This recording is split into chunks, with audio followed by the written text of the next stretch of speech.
Welcome back to the Real Recovery Show. Our episodes air every Friday at noon.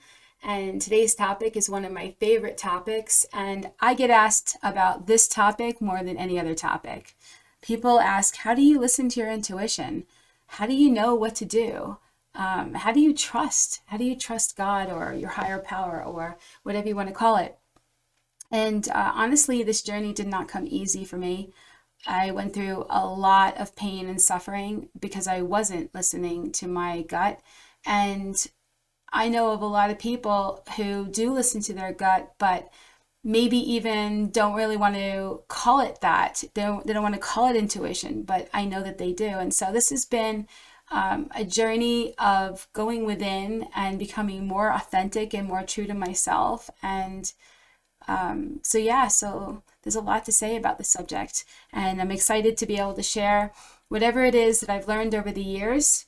I'm 52 years old. I have been through a lot. I am in no way, shape, or form a guru. I am an ordained minister. I do have almost 25 years clean and sober off of drugs and alcohol. And I've taught classes on meditation for many years. I've taught classes on A Course in Miracles for, I think, over 15 years. And I more and more and more listen to my intuition because that is the inner compass that helps me to know how to navigate in this world, and also puts everything in the right perspective so that I could see what's really important when my head would want to tell me otherwise. And so the subject is very important to me, and so this episode is called Trust Your Gut.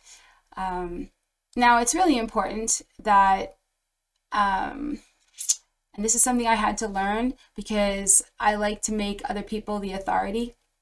If I read it in a book, it must be true, or if somebody with some sort of degree says something, then it must be true. Or if somebody in a position of authority, maybe my mother or my father or a teacher or something that I have acknowledged and accepted that they must know better than me, say it's true, then it must be true. And I've done a lot of letting that go in my own mind, of relying so heavily on what other people say and think, and being willing to question what really resonates for me. And so on every episode, we tell everybody that, hey, listen, like the opinions expressed here are strictly those of the people who gave them and do not represent any 12-step program or are meant to replace your own intuition or professional medical advice. And the most important part of that is your own intuition. Your own intuition is who you really are, your connection with your higher power, with reality. And man, when we're in addiction or we're in fear or depression or any kind of story about who we think we're supposed to be, we check out. We're running a story, we're playing a role, we're living out our own programming, and we're not really living. We're not really alive. We're not coming from our truth. And so if you're attracted to this show or the subject, please do keep in mind, take what you like and leave the rest, because I am not an authority for your truth. I am only speaking on what resonates as the truth within me, and deep down, what resonates is what's true for everybody. But it's important that we acknowledge that it's important to look within and to take what everybody says with a grain of salt. To say, you know what, I'm open to what you have to say, but I'm not going to just believe it because you believe it, and this is how we learn to practice discernment. And this is a very important part of learning to listen to our intuition. And so take what you like and leave the rest. Find what resonates for you. You don't need to argue about it. Don't need to debate it. Nobody needs to be right. Nobody needs to be wrong. It's just about whether or not it's what you feel right now is a yes for you. And it's kind of interesting because, there's a lot of spiritual teachers in this world, and, maybe some of them have said that they've reached enlightenment. written many books, and I have met a lot of teachers through my travels, people who are well-known authors who are really in their journey, and who I've had a lot of other people quote them and say how enlightened they are, and how like they almost, if not worship them, and yet they're just souls having a human experience. They're going through and awakening, and they're getting clearer and clearer and clearer. And it's important that we recognize the temptation to compare our insides with somebody's outsides, and recognize that we all have the truth within us, and that it is the truth within us that we're needing to find. And so the best teacher, in my opinion, and this deeply resonates with me, the best teacher points you to your own internal teacher. The best teacher wants you to find what resonates really truly with you, and will not bombard, will not try to tell you and force you and manipulate you or gaslight you into believing what they believe. It's important that you find what resonates for you. It's one of the things I love about recovery, is that there's this inherent process of, whatever it is, whether it's finding out what your part is, and also finding out what your higher power might look like. It is what really is for you, what resonates for you. And it's genius, because in trying to find who your higher power is, in the development of that process, what ends up happening is, while you're looking for your higher power, you end up doing it through listening to your intuition without even realizing it. You start saying to yourself, like, oh, well, this feels right and that doesn't feel right. It's kind of like we are spiritual Goldilocks, and we're walking around and we're saying, I'm going to try this. No, not so much. I'm going to try that. Oh, okay, but not this. And then we take what we like and we leave the rest, and we find our path. We find what works for us. And in so the process of seeking God, we use our connection with God without even knowing it, because we're being true to ourselves. And that's really to seek the highest good, to seek the intuition, to seek God's will, air quote, whatever you choose to call it, is to go within. There was a spiritual teacher once that used to joke that that God is in the last place you look, that your freedom, your peace, everything is in the last place you look, because we're so focused on outside of us, the stories of who we think we're supposed to be and what we're supposed to have, the cash, the prizes, the good looks, the good life, whatever it is, the accolades, the degrees, and we have stories that we're running on. And until we get to a place where maybe we've done the things, or we let go, or we crash and burn enough times, are we willing to let go of these stories and go, okay, I surrender? And in that surrendering of the world, of the story of who I think I need to be and what I need to be happy, this awakening starts to happen. It starts to happen even if you don't take a step in any kind of specific program. It starts to happen because the mind is wearying and tired and done listening to itself. It knows it needs another way, and it seems to need to look outside itself to find it. And it does seem to need to find it outside of itself. But it's not really outside of itself that it finds it. What it finds is something that matches, that resonates, that reflects the inner truth. I often said that if you're in some sort of event or meeting or group, or you're talking one-on-one with somebody, or even listening to something like a podcast, and you find yourself nodding your head or saying or thinking or feeling like, what, that's so true. That is so true. What is that? What is that says that's so true? What is it? Is it something like, oh, that's true because so and so said it. That's true because the president said it. That's true because my mom always said that. That's true because I read it in a book or science proved it or blah blah blah. No. In that moment, that true thought, that feeling is because something resonates. Something deeply resonates. And it's without doubt. It's without doubt. It's just this inner knowing. And so the head starts to bobble, and there's a feeling of a raise in energy, and there's a feeling of connection, and you get me and I get you and I know this. And it's kind of funny too, because I work with different people to help them to heal. And sometimes when I hear somebody go, oh my God, I know that already, in my mind I say, I know you know this already.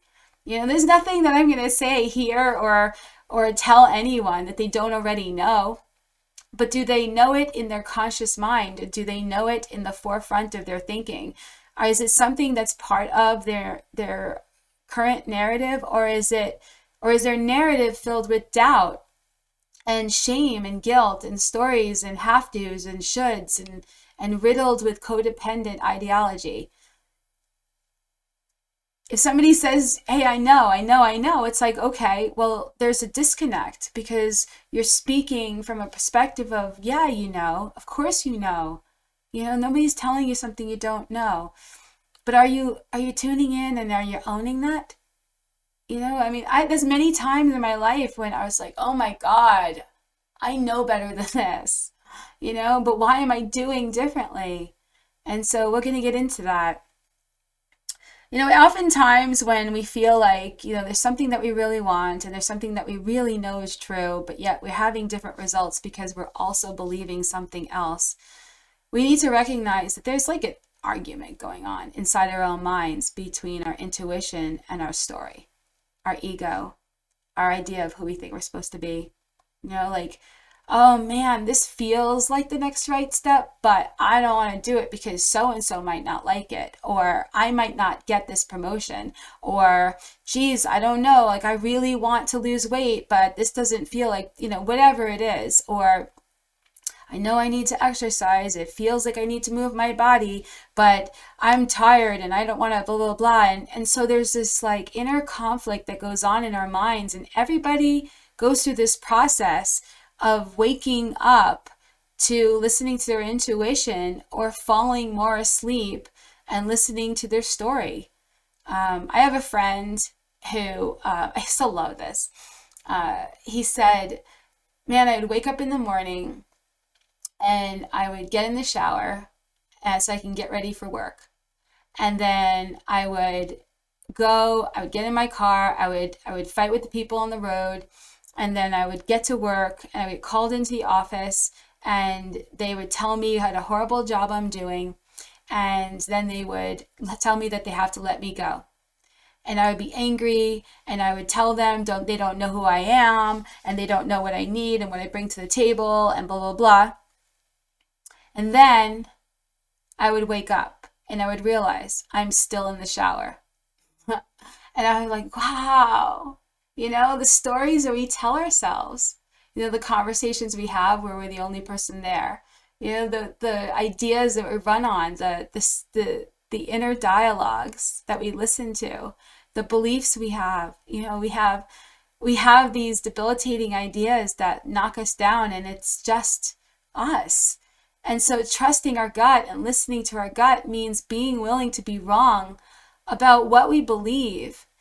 Now, the idea of being willing to be wrong about what I believe was very scary for me because I had a very strong idea that the reason why I was okay and safe was because of what I believed. And I have to be completely honest. There are moments when if somebody is coming at me with a lot of intensity and a lot of like authority, like they know what I need to do and whatever like that, there's still this little part of me that wants to push back.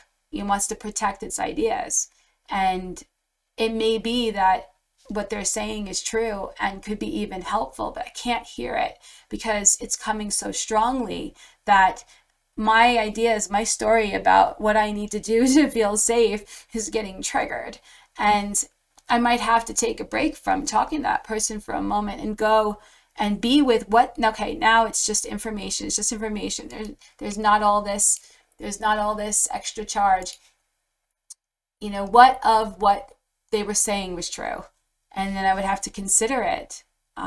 Because sometimes it's what somebody says, it hits pay dirt. It hits some lie I've been telling myself, and it triggers the inner argument between my head and my heart. And it hasn't been settled in my mind, and so it's open for being triggered by somebody else, and that's all that's happening. And so it's important to take everything that other people say with a grain of salt, but also it's important to take everything that I think with a grain of salt. Because where is all this stuff coming from? My programming, my childhood, stories other people told me, things that people said about me, to me, about themselves, things I've witnessed and made decisions about that happened with my parents or happened with other kids in school, or onward and upward and whatever. And if this is a lot, again, take what you like and leave the rest. But this has been a long journey, and I've had to really get that it's all just information. If somebody says something, no matter how strongly they believe it, it's still just information.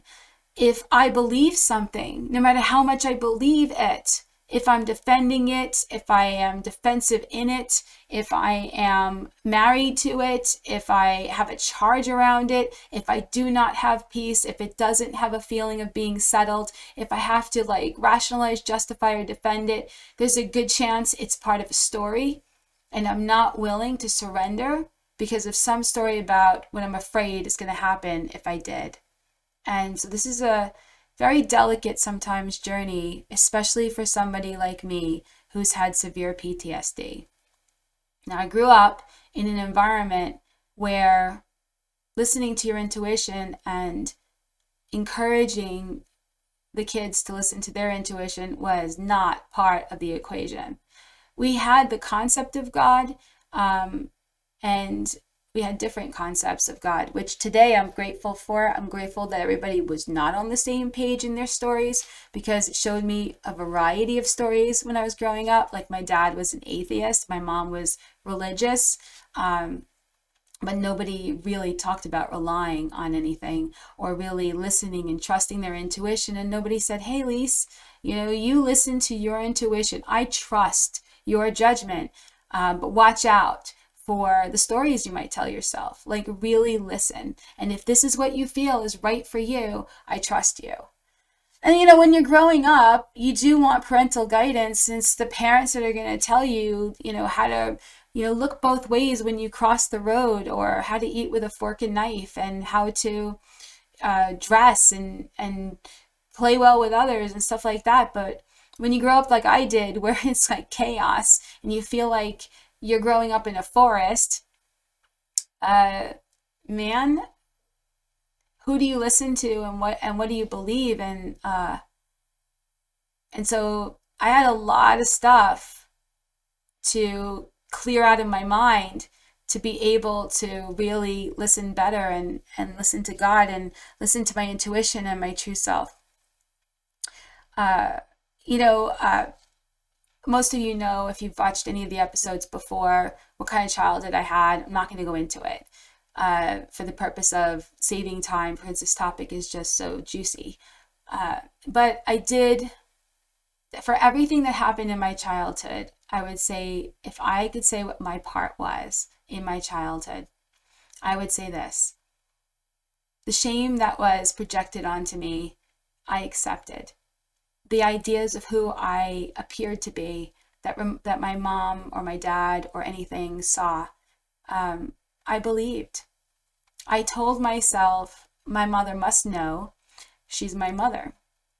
And I even let myself entertain what some of the kids would say in school. I was pretty shut down. I was extremely shy, and I was very, very depressed. And I was that because I was believing toxic things in the first place about my worth and whether or not I was supposed to be there. As you know, my mom said that she wished I was never born, that I ruined her life. At a very young age, I think I was like 2 or 3 years old and onward. And so that kind of belief that I had, like, I believed her. Like, she said it not that many times, maybe, I don't know, 5 that I even couldn't remember, but like, or it resonates with me that it's around 5, but like, and I read it in something that she wrote. And so in my mind chose to believe, well, she's the authority. She's the one who gave birth to you. She must know. And if she's saying that you ruined her life, if she's saying that it wasn't worth it, then you're not worth it. So believe her. And it was like I wasn't strong enough to just be able to like say at the time, wow, like as you can imagine, I was a little girl, but like I still wasn't. I've met people who have grown up in abusive environments that didn't take on specific things, and it's interesting to see the different children take on different things. And it made me realize that this was a choice, albeit I don't think I was conscious to have at the moment enough to know what was happening, because I was so buying into this experience. But at the same time, I look back now and I see that it was the stories I told myself. It was the things I believed that made my childhood really miserable. There were moments, isolated moments, that things happened where I got beatings, or where things were said to me, where I was called this name, or, made fun of by kids or whatever. But yet the rest of the time, it was me and myself. It was me in my headspace. And what was I worshiping? I was worshiping this victim story. I was very confused. And this is not to shame or blame the victim in a situation. This is merely to say, for my own self, for my own healing, for my own awakening, I had to realize that at any given moment, if I believe something that is not true, whether I come up with it myself or something somebody else says, I am tuning out my intuition. And tuning out my intuition for me is dangerous, because the more tuned out I am away from my own intuition, the more mistakes I'll make, and the danger that I could put myself in with my health or relationships or anything. And so it's been quite the journey. When I was 17 years old, I was raped by 3 guys in the course of a week and a half. And when that happened, I had some people in my life who, and afterwards, more so afterwards, my mom said that she questioned my judgment that I ended up in that situation. And I got very angry with her, partly because of how she said it, because there's a part of me that's always trying to fight back to the things that she was projecting, because of my susceptibility to believing it, right? I'm only fighting it because of a weakness within me to believe what somebody else says or thinks. And it's crazy, because as I go through my awakening and I realize, like, oh my God, you're just believing stuff. Like, you're causing your own misery. It's crazy. So she had said that the chief of police was at my house. And in New York, the chief of police is a big deal. And sometimes the chief of police is a police officer, which is not necessarily not a big deal. But, this guy is elected, whatever. So anyway, so he's at my house, and he tells me about the 3rd guy being wanted by the police for something else, something much bigger. And that it's not likely that if he goes to jail, he's going to go to jail for very long. And in my gut, my intuition, it was this understanding that, do I want to be attached to this for the rest of my life? Do I want to even more poke this bear? Or do I want to let this go right now? And I was 17 years old, and he promised me that, they were going after him and blah, blah, blah. And so 17-year-old me needed that to be able to just go with what resonated. And I didn't even know that that's what I was doing, right? I had no words for it back then. But I told him, okay. And my mother overheard it, and she's like, what are you doing? What are you doing, Lisa? And police, he left. And then she said, you know what? I questioned your judgment. And I said, where do you think I got this judgment? I was so snotty. But I mean, like, afterwards, that incident replayed over and over in my mind. Where did I get this judgment? This judgment. And when I was growing up, I felt like I felt invalidated. I felt like, sure, there wasn't anybody else to say, trust your judgment or anything like that, but I wasn't either. I was running on stories. I was constantly making myself depressed. I was constantly feeding my feelings. If I felt sad, I would end up depressed and suicidal. If I was a little miffed or angry, I would end up ragey angry, and like, God bless. What goes on between the ears, man? That's why they say in recovery that the main problem centers in the mind. It's not the alcohol or the drugs or the sex or the gambling or the food. It's like, what's going on between your ears? What is happening in your consciousness? What are you believing? What are you running on that you're so disconnected from what really resonates for you? And so this is a whole journey in going within, and it's an amazing journey. So for years, this rape was something that I had a lot of stories about. I had stories about how I couldn't be pretty, and I couldn't be sexy, and I couldn't be thin, because that would attract somebody to rape me. And so there was one camp that told me that it's not your fault. This is what they did. This is very random. This just happened to you. There's nothing you did. And that never fully resonated with me. And it took a while to heal that. And then there was this other camp that was like, what were you wearing? What you were doing? You must have put yourself in that position. But it was very shaming in it. Like, what were you wearing? Like, even when I went to the, and this could have been just because of my own shame tape, but when I went to the doctor, when I was in the hospital, because I ended up going to the hospital I was bleeding. I felt like the doctor that was examining me was like annoyed and full of judgment. And honestly, intuitively, I feel like she definitely had some stuff going on, but it could very well have nothing to do with me. She could have had a daughter or somebody else that she knows, and this just brings that up for her. It could have been her own experience somehow. I don't know. And it doesn't even matter. Even if she did judge it, it doesn't even matter. That's all about her, right? It wasn't about me, but I didn't know that back then. So there was that camp. There was the camp that said, what did you do? Dirty girl, bad girl. Like, what did you do to put yourself in that position? And so that camp didn't resonate fully with me either. So that was difficult. And for a long time, I wouldn't let myself lose weight or be sexy. Or if I was being sexy, like I ended up becoming a model and interviewed for Playboy and was an exotic dancer and stuff like that. It was in a very controlled environment where I was protected and blah, blah, blah, and whatever like that. But I was afraid.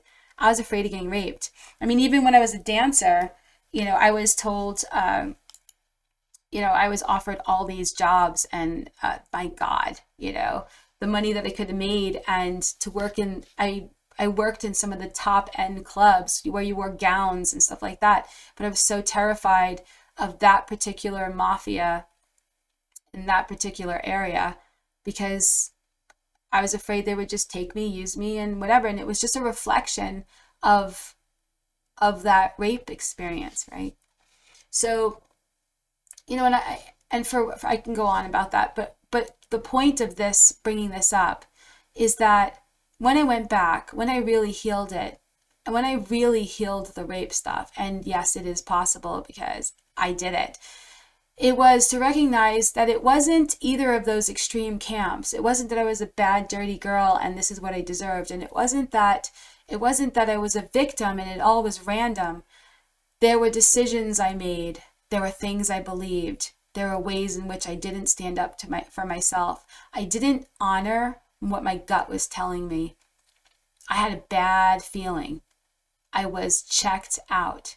I was walking around with a story in my head. I was in my victim story. I was alone, and I was willing to be tough and talk to people and be in an environment that I felt like, because I was not listening to my gut, I'd be okay. And when I went back, and this is what I do for everything that I've ever had to heal, I go back and I replay it, but I'm honest with myself and I say, now what was it? What was that thought? What was that intuition? If you're honest with yourself, like, what was that? And it was like, well, my intuition was maybe this isn't the best idea to be here right now. I don't feel a yes. Like, I didn't feel a yes. Maybe being around this one person or telling this person this thing and, and later I go, that's it. That's it. So you don't need to be afraid of people and all this stuff. God, you could just listen to your intuition. You wouldn't have experienced that. And that was hard. That was a hard pill to swallow. It was hard for me to go, oh my God, is it really that simple? No way. No, it's complicated. I have to this and I have to that. You can't just go around listening to your intuition and listening to your gut. No, stuff's going to happen to you. And it's like, no, it is really that simple. We have an inner compass. And to listen to our inner compass directs us. We will avoid situations that would hurt us. We're not going to come from a story and put ourselves in a position to get hurt. And self-sacrifice and be unnecessarily vulnerable. And God, so many things I hurt myself, either by narrating it and telling myself the worst possible interpretation of it that doesn't resonate, or by not listening to my gut, not listening to my intuition and doing something anyway. I heard a speaker last night and she said there was a moment when she realized she was drinking, and she was drinking vodka out of a water bottle or something like that, out of a water bottle, and she was like, oh my God, you know what? This is going to be really bad. And she goes, okay. And she signs up for it, and she's drinking and getting worse and worse for years. And I remember that time too. I remember that moment of clarity. I remember when I said to myself, oh my God, I am going to become an alcoholic. I remember I had that. Not everybody gets that moment or remembers that moment, or they're already checked out in their story of themselves. But I had that moment where I was standing outside the bar in my parents' house, and I was like, oh my God, the way that I want this, the way that I need this, I don't seem to have tools to be okay. I'm irritable, restless, discontent. I was aware. I didn't use those words. I didn't have that verbiage, but I could tell you this was how many years ago, decades ago, and I could tell you what that room looked like, and I could tell you what that moment was, and yet I resigned. I resigned to using my different substances to feel better, and that changed over the years which ones they were, but I knew, and it's honestly, learning to trust your gut and get back to your own intuition is more about honoring what you already are and what's already there, and getting back to that. We've gotten so far disconnected with who we really are that recovery is this just amazing process, of being restored to sanity. And sanity is clarity and peace of mind. Sanity is right relation with everyone else and true humility. Sanity is living from purpose, coming from the soul within, having the human experience rather than the human having some spirituality. Sanity is feeling inspired in spirit. and we get restored to sanity, even if we don't even remember ever having it, ever having sanity. And so at this point, we're just going to take a quick break. And please remember again that the opinions expressed here are strictly those of the people who gave them and do not represent any 12-step program. I'm not a guru. Nobody's a guru. Listen to your own intuition and professional medical advice when making any decisions. And we will see you in a bit.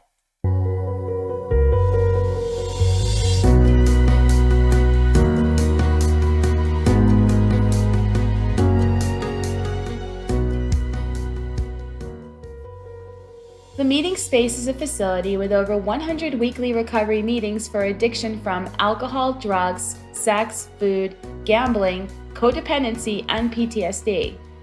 When someone is scared to go to their first meeting, we walk them through the process, ask them and answer questions to assuage their concerns. Many are court-ordered to attend, and we provide free court papers and teach them the process. Our glass-enclosed, soundproof children's playroom enables parents to be in a meeting while watching their children. We have healing workshops, craft fairs, and special authors who come to teach and sit with our fellowships. During COVID, we were declared an essential business by the County Commissioner's Office. We were kept open so that we can continue our daily work with traumatized chronic relapsers and those who would have used alcohol or drugs in isolation. Local businesses rent our space as well to financially help with this mission, and they get to have a great location for their business meeting or training. The Recovery Store in the center of our facility provides literature, clothing, medallions, and custom gifts to encourage, aid in, and celebrate a person's recovery from alcohol, drugs, PTSD, or unhealthy behaviors. Both the Recovery Store and the Meeting Space are open every day, including holidays.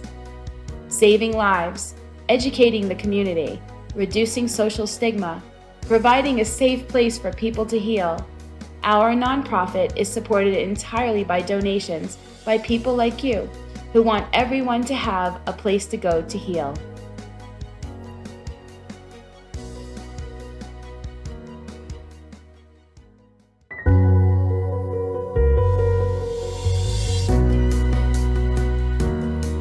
Welcome back to the Real Recovery Show.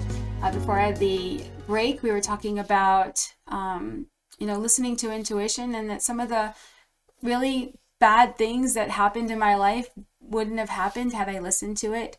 There was an episode once on Oprah Winfrey, and there was all these people in her front row.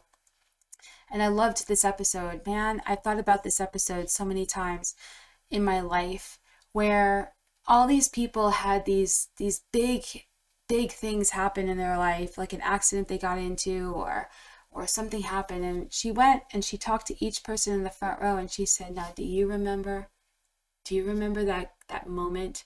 Do you remember the voice? Do you remember that you knew something before it happened? And each of them started nodding their head, and they started talking about what happened before they made the decision that ended up in that situation. And it's crazy, because we want to feel safe in this world, and we want to feel empowered and inspired, and we want to feel like I'll speak for myself. We want to feel free and secure and on purpose, and that life isn't just this random thing that just happens to us, and yet we spend so much time, or can spend so much time, in our stories, and not really being willing to meditate and go within and find out what the truth is. That we spend that much time on our stories. That we spend that much time checked out.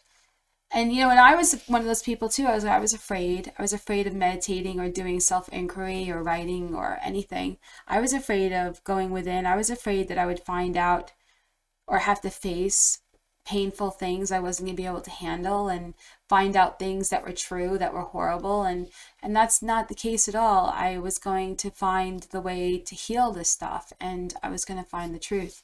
And that's why intuition and learning to trust our gut is so important. It's not just where to go and what to do and what parking spot to pick, although those things are very important, including the parking spot, but it's also how to see things and what's really true, and being willing to question the stories that I'm running on that tell me, oh, Like one of my examples that I've taught with is, you have this idea, let's say, that you are not doing enough, that you're not enough.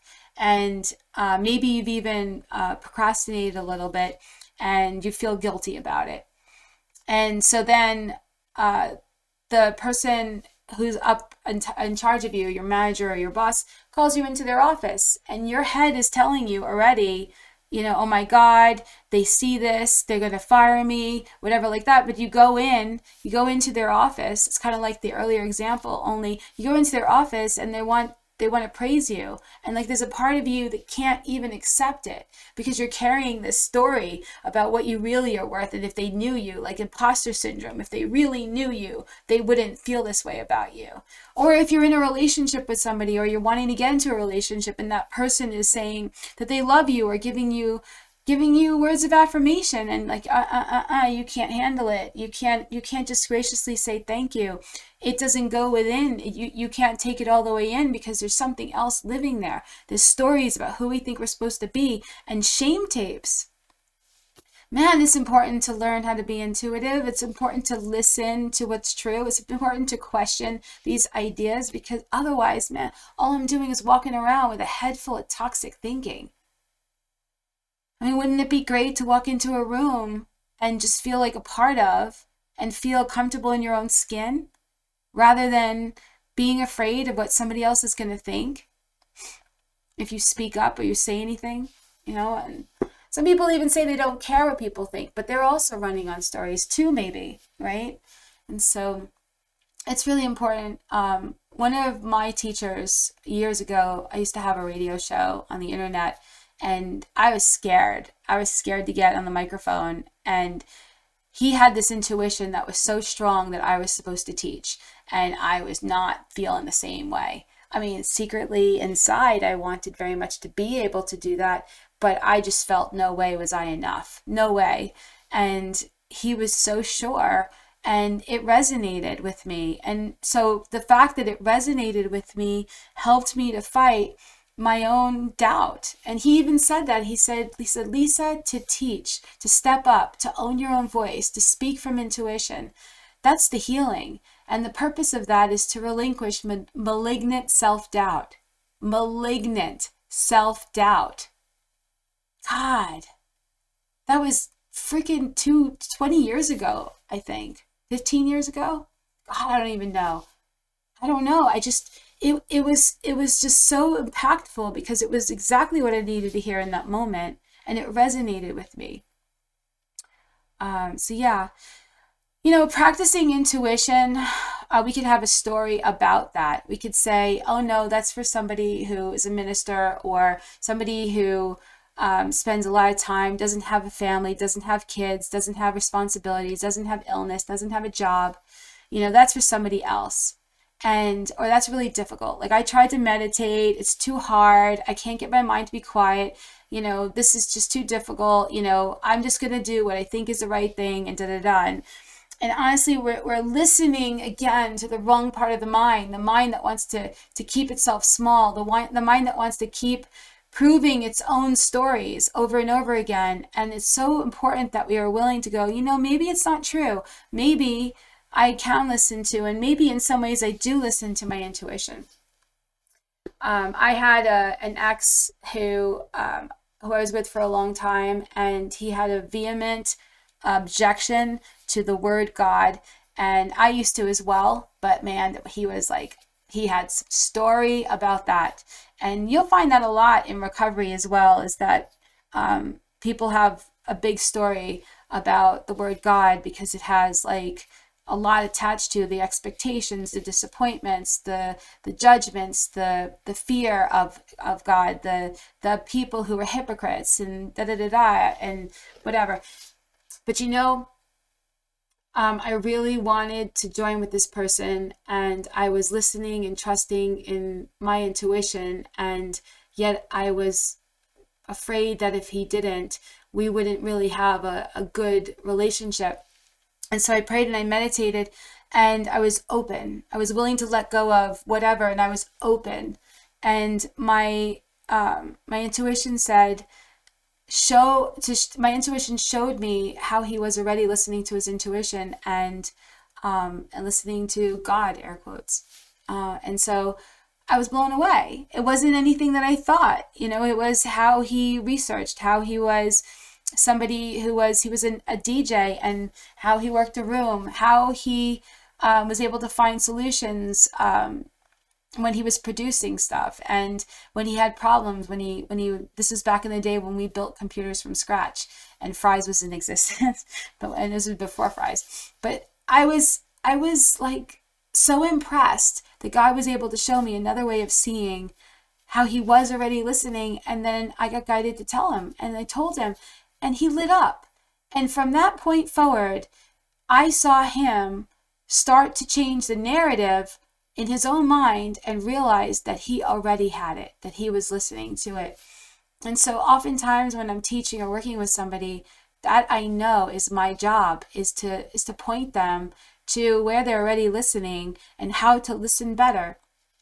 They say, and I believe this, that it really, really resonates, that it's like the old radio, the radios that we had, where you had to like tune in the channels. You couldn't just press buttons and go next, next, next. You had to like tune in the channel. And as you're tuning in the knob for the radio station, you're tuning it in, and you'll have static until you get clear, until you get to what you're wanting to hear.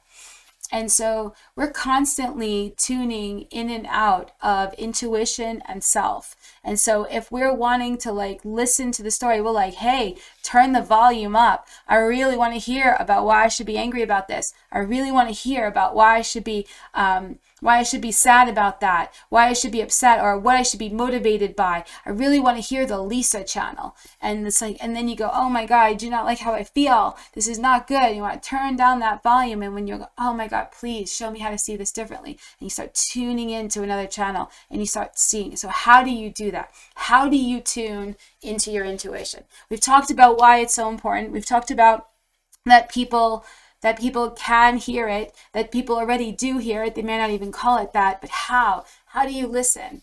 And one of the most important things is slow down. Slow down. Stop being in such a rush mentally, figuring it all out, doing, running, blah, blah, blah. There's a spiritual saying that says, infinite patience produces immediate results. Slow down. Slow down. And sometimes we need to quiet the mind a little bit more. And to do that, sometimes we have to like purge. We have to write down all the stuff that's in our mind and get it out, because the mind's holding on to it because it wants to keep reminding you that this is what you think, this is what you think, this is what you think, this is what you think. This is unsolved, this is undone, this is not completed, this is the resentment you have, this is the fear you have, blah, blah, blah, blah, blah, blah, blah. And the mind is constantly talking because it's afraid it's going to forget the thing that it's holding on to be safe. And to just trust that. And just write it out, get it out, purge it, purge it, purge it, purge it, and then be, But to listen to intuition, to slow down and to say, it's just information. The stuff that's in my mind is just intuition, information. And I want to know what resonates. I want to know what feels like the next right step. And so this next step is very important too. I have to let go of the results. I know that's very terrifying at first, when we believe that we are not okay right now, we don't have everything that we need right now, and we need something, most likely specific to happen for us to be okay. But it's not true. And to be willing to like question that idea, and to be willing to say, okay, just for now, just for this moment, I'm going to take a break from that thinking, and I'm going to say, just for this moment, I have everything that I need. I don't know what my highest good looks like from the story of my story, and I just need to be. And so I'm going to stop. I'm going to pause. And when I'm asking, what is it that my next right step is, if it's specific, like, should I move or should I stay here? Or where should I move? It's important to be as neutral about the question as possible, and recognize that you have a dog in the race. Like, you do actually hope for some specific result and you want peace, but maybe you're really confused. And so for me, this is what I do. I go, you know what? I let go of all of this. I don't know what I'm supposed to do. That's why I'm asking my intuition. I have stories that I should go and stories that I should stay, and what that's going to look like and what I'm going to lose and what I'm going to gain and blah, blah, blah, blah. And I'm going to let all of it go. I'm neutral, whatever is supposed to be. And when I could really feel and be with myself and say, you know what? I am neutral because I really don't know. Then what ends up happening is what I do know starts to be heard. What I do know is always trying to talk to me. What we know intuitively is always trying to speak. That we can't hear it is because we're tuning it out. We're rationalizing, we're arguing with, we're defending it, we're justifying, we're focusing and magnifying and turning the volume up of something else. That is the only reason why we can't hear our intuition. It is not some magic ability. It is not something that other people can do and you can't do. Trust me. It is what is going on in the mind that's drowning it out. It's choosing to listen to and worship stories instead. But when we get to a place where we realize that we are the manufacturer of our own misery, that we're telling ourselves these stories, scary stories sometimes, and believing it, that we're running on self, the story of who we think we're supposed to be and what we need to be okay. When we realize that we keep crashing and burning and having a sense that this isn't it, this isn't right, this isn't the path, something's missing. You know, oftentimes when people get into addiction and then into recovery, they talk about this God-shaped hole that they were trying to fill. And what is that feeling that they were trying to fix? You know, beyond the feelings of shame or guilt or fear, insecurity, not fitting in, beyond all of those more superficial but very powerful feeling ideas and experiences, beyond all of that is this one feeling, this intuitive feeling that something is not right. It is just this one feeling that feeds everything else, sometimes in the wrong direction. Something's not right. I don't feel like I'm doing what I'm supposed to. I can't be happy with this job. I can't be happy in this relationship. Is this all there is? I make all this money. I do all this stuff. I look this way. I have these accolades. I'm just not okay. I have all this. I've done all this, but yet is this all there is?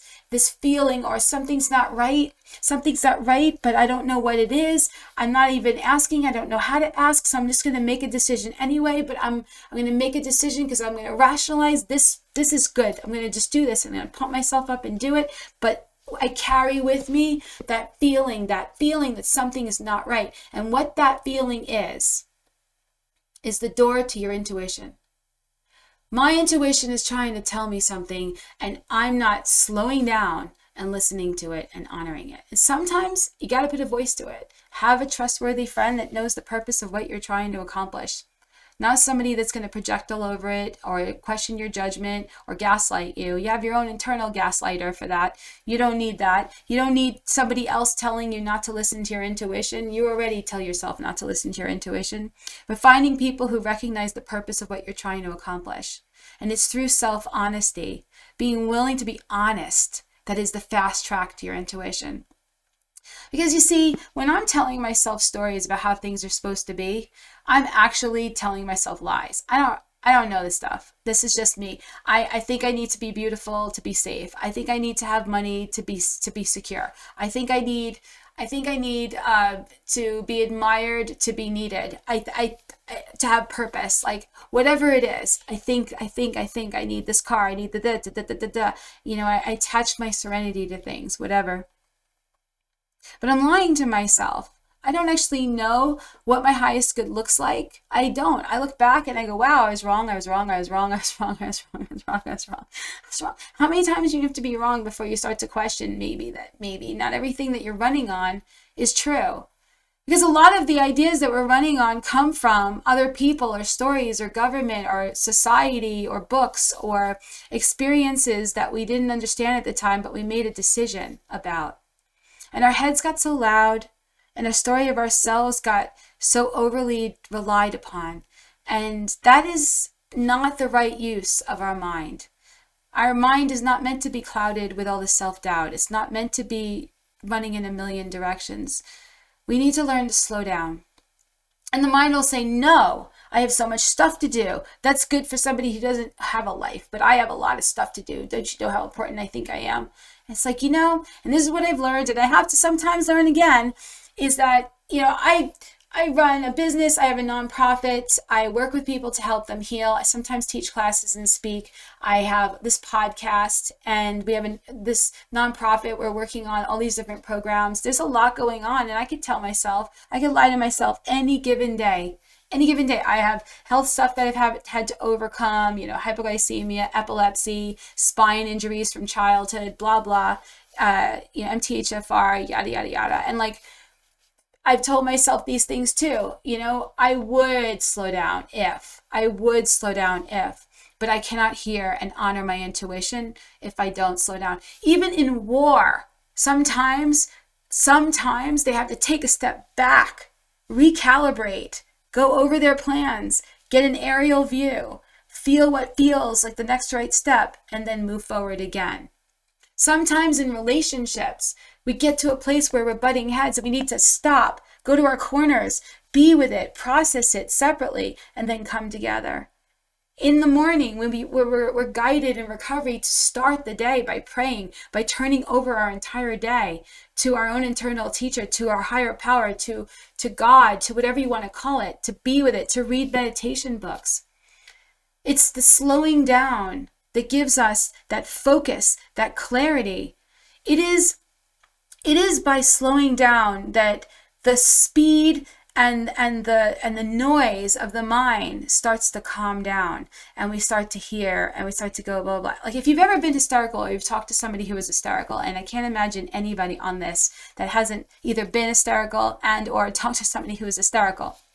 I've been both, of course, many times. And so what happens is I've built up the story and I'm crazy, right? Or they built up their story and they're crazy. And it's getting that energy out and talking about it. And then, oh my God, you start to calm down, and you're honest with yourself, and you start to realize, you know what? Actually, I knew this. I do this, blah, blah, blah, blah. Intuition is something that we need to hone and we need to practice. It's something that gets better and easier as we go if we're willing to put the energy into it. And the time spent slowing down and listening to my intuition makes me really clear what the next right step is, when to go to talk to somebody, what to do. It saves me time. And so if you think you don't have the time to meditate, to pray, and to get to do this, to get within, to go within and to be centered, ask yourself if you have the time to make the mistakes you make. Ask yourself if you have the time to have the conflict with other people, to weary yourself with the stress. Ask yourself if you have the time to walk around not feeling connected, or doing a whole bunch of things that don't even make you really truly come alive and happy. Ask yourself if you have the time to waste. Because being clear and being true to yourself and going within is the most important thing in my life today, is to be clear. And when I lie to myself and I tell myself that there's something else that's more important, that's when I'm in danger of making mistakes, of having conflict, of being in self, of acting out of accord with what's true. And when you miss it, when you may hear it, but you don't listen, and you go and you do the thing anyway, don't judge yourself. Don't judge yourself. This is what we've been doing. This is a bad habit that we've had for a long time, of not listening to our own intuition, of being true to ourselves. If you say yes when your intuition says no, if you sign up for stuff that you got a bad feeling about, if you have something happen because you should have made a different decision and you knew it, if somebody said something to you and it's not true and you believed it anyway, and then later you're like, oh my God, why did I give that person that chance? I knew better. Just recognize that this is all part of the process of learning. You're learning to listen to your intuition, and don't be so hard on yourself. Get right back on it and go, okay, I'm going to try again. So when you mess up, the lesson will be repeated. It'll be repeated. It'll be a different person, same person, different face, same job, different job. It'll be whatever it is you need to heal, because the truth wants to be known. And a lot of things that are good for practicing and finding out what really resonates with us is picking things that maybe are not as much of a charge to them too. Like practicing little things like picking a way to go to work, or deciding at the store what to buy, or feeling and asking, does this feel like the next right step, or does that feel like the next right step? And being willing to then act on it and do it. Faith without works is dead. If you do not act on your intuition, you are not relying and believing your intuition, and you are not going to necessarily rely on it and believe it in the future. So start practicing, even if it's something simple like a parking space, even if it's something simple like what you're going to wear. Like I ask my intuition what to wear, and it's in alignment with what I ultimately would want. I communicate in my intuition with my higher power. I have conversations, I pray, meditate together as a combination package. And I listen and I listen. And when I'm listening for what resonates, I walk through life and I see, does this resonate? Not whether or not it's true. And not whether or not it's true for them, or whether or not, people believe it or whatever. I listen for whether or not it resonates. And so if I feel like somebody maybe is asking me like to go out on a date or something, and I feel a no, I don't need to make a story about they're bad, there's something wrong with them, or anything like that. It is just intuition. It says no. It speaks on behalf of my highest good, what I really want, and ultimately my freedom. And if I want to have a really great experience in this world, it behooves me to listen to it. But I got to watch the temptation to make a judgment. Like, oh, I got a guidance that says don't move back to New York. Okay? Because, and this is where my ego comes in. No. It's just a no for right now. And just own it for right now. I'm on a need-to-know basis. I live one day at a time. This is the intuition right now. It doesn't resonate. I feel to say no. That's not for me. And it doesn't make anybody bad or anybody or anything bad. It just means that it's bad for me right now. It doesn't fit. It doesn't feel right, because I want to honor listening to my intuition. I want to stay in that flow. There's so many things that could be said in this process of learning to listen to your intuition. But the key thing is to be willing to be wrong, to detach from the results, to recognize that I have everything that I need, and to be honest with myself. And if I'm willing to be honest, to ask that which I'm connecting with through my intuition, I'm connecting to my true self, and I'm connecting with my higher power, and I am acknowledging that this is where who I really am gets to speak. I get to really have my truth. Another tip too is this is really strong, is watch the temptation to listen to yourself, listen to your dialogue, listen to the things you're believing, listen to the things you say out loud. God, I can't hear God, I can't hear intuition. I can't meditate. I tried, I can't. And the I can't do that is a negative prayer, and you're affirming listening to the wrong station. You're affirming listening to your story. It is putting more emphasis on the story instead of questioning it. And so if you feel like, okay, well, that's all fine and dandy, but how do you know what to question? As we're more present, as we pay attention to our feelings, as we pay attention to whether or not we're at peace, we will know when something is not right. We'll know. We'll know when something's not right. And we will be able to go, okay, I'm not feeling right. What really is the truth here? Or I just had like a cringe, because of something that just happened, and my story now is starting about this. What is the truth here? What really feels like the next right step? I'm starting to get anxious. Let me stop. Let me pause. What really feels like the next right step? Let me let go of the results so I can be clear. Let me be neutral either way. It was kind of funny because we had this thing for a while that we were talking about flipping a coin. Like, when you don't know what to do, flip a coin. And people are like, flip a coin? Doesn't that just bring it back into randomness? And that, if that's all you did was flip coins, sure, maybe. But what I've learned actually is that when you choose, okay, heads, I go, tails, I stay, for example. And you get neutral and you're like, okay, whatever it's supposed to be, heads, tails, whatever. And then you throw it up in the air, and then you catch it and you look at it and it's tails, let's say, and you go, oh, thank God, yes, I feel that. Then you go, that's my intuition. But if you go, oh, no, then you know it was the other thing. It's like, these are just tools. These are things that help you to know what your intuition is. And it's a practicing. Speaking from my intuition, it's matter of fact. It just is. I don't need to talk somebody into believing it. I don't care if somebody even agrees with it. It's true for me.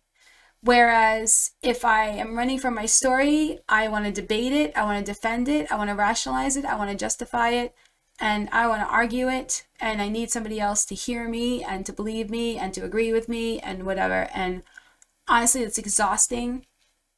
Listening to intuition saves time, energy. It frees up my body from stress. The body gets very sick when we're running on a lot of stories and not listening and praying and trusting and letting go.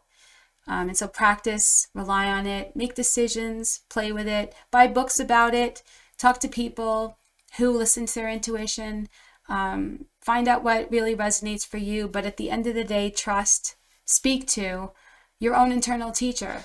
It's important that we learn to be inside our bodies and be in this moment and learn to be present and mindful and pay attention to our feelings that are just going to tell us when something's off, to whether or not something resonates. And I love when people speak from clarity. I love when people speak from what really deeply resonates. The vibration of it, they just, on the deepest levels, we all have the same truth. And it just might narrate differently as it's coming out. So if it seems like someone's truth is different than yours, it's just the way it's being experienced or interpreted. But ultimately, I truly believe it's the same thing. Truth with a capital T.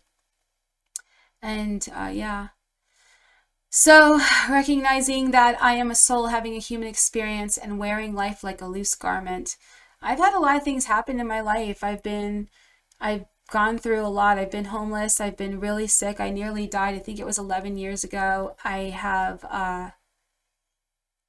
to face a lot of PTSD scripts in my mind and walk through fear. And I had incredible levels of toxic shame.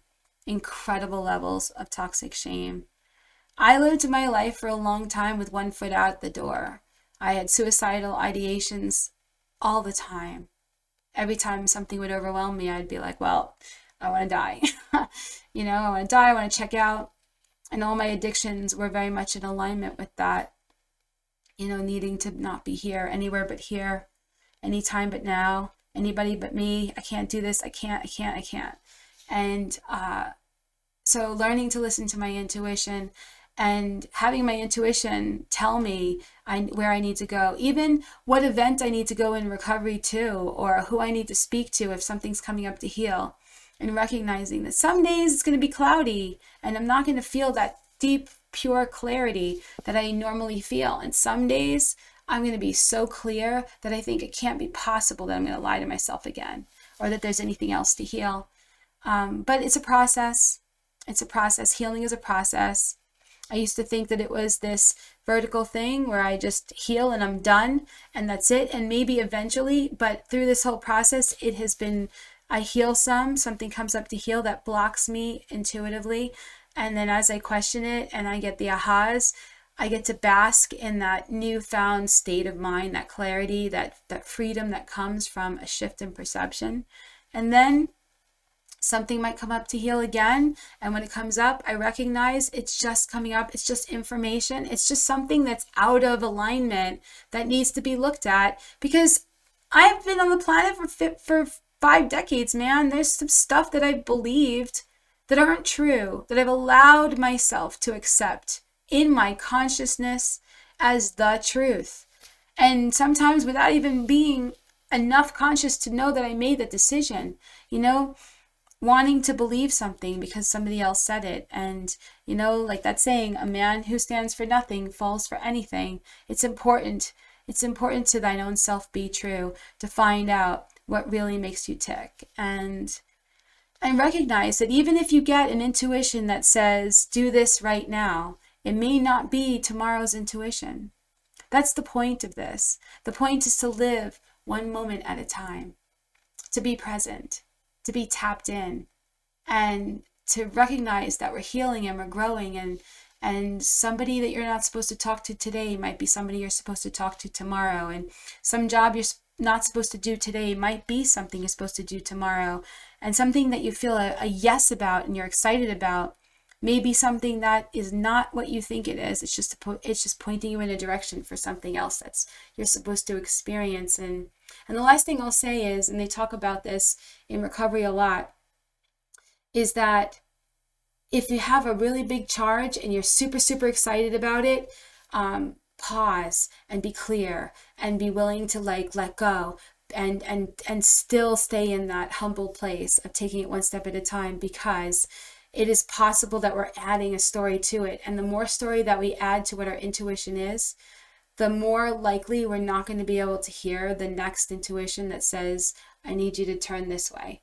I myself have gotten mentally married to a person that I just met, or have gotten, attached to a job or a dream or a passion or anything that I thought I needed to be a certain way, and it's really important that we stay present and we're honest with ourselves and we tune into what's really important, and we take this life one moment at a time and we listen to our intuition. And so, spend that time with yourself. You are the most important investment that you'll ever make, because when you are right with yourself, you are so much more helpful for everyone else. And when you are right with yourself, your life is so much bigger. And the sense of security comes from a place that you wouldn't even imagine, and you feel tapped into a greater purpose. And man, if you haven't experienced that, or you haven't experienced that enough, you will, because it is something that should not be missed. So thank you so much for joining me today on The Real Recovery Show. We have some really great episodes and interviews lined up that I'm excited to have. I feel like this is going to be more insight that I'm going to get, more awareness that I'm going to get as I go, because I really truly want to come from a place of listening and learning and growing, and I recognize that I'm not done. There's no done for me like that, and that allows me to stay in this pause. It allows me to be excited without attached. It allows me to have love without it being conditional. It allows me to trust in people's highest good. Namaste. The divinity within me recognizes the divinity within you, and that the truth within me is helping me to see that everybody has their own internal teacher as well. So thank you so much for joining me. And if you want to be on a future episode, or you would like a specific topic discussed, please let us know. Please contact us at themeetingspace.com. That is themeetingspace.com, and click on The Real Recovery Show and fill out an intake form or a contact form and let us know. See you next week.